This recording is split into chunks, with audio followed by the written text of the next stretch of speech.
আমাদের এই জেনারেশনের মানে ছেলে মেয়ে এদের হচ্ছে কি প্রবলেম, ওরা হচ্ছে না প্রপারলি কথা বলতে পারে না। মানে তুমি একটা মানুষের সাথে যে ভদ্রতা করেও জিনিসটা না করতে পারো বা কথাটা বন্ধ করতে পারো বা কোনোভাবে একটা জিনিস ইটস ওকে এভাবে করে যেতে পারো, ওটা তারা দিতে পারে না।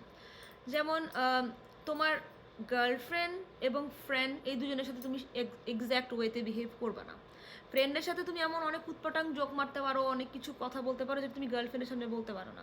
আর আমরা না এখন একটা এমন এজে এসে পৌঁছাইছি যে প্রবলেমের সলিউশনটাও আমি করতে পারবো, প্রবলেম ক্রিয়েটও আমি করি, সলিউশনও আমি করি।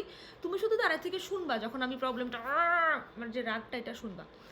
সো সেক্ষেত্রে আমি একটা এরকম এক্সপিরিয়েন্স বলি, এটা আমি জীবনে ভুলবো না। ডাজেন্ট ম্যাটার ওই মানুষটা কত ভালো ছিল কী ছিল না ছিল, আমি জীবনে ভুলবো না।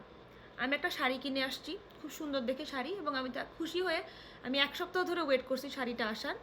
কম দামি শাড়ি, আমি তো বেশি দামি শাড়ি পরি না, $20, বাংলাদেশে টাকা কত জানি না, খুবই কম।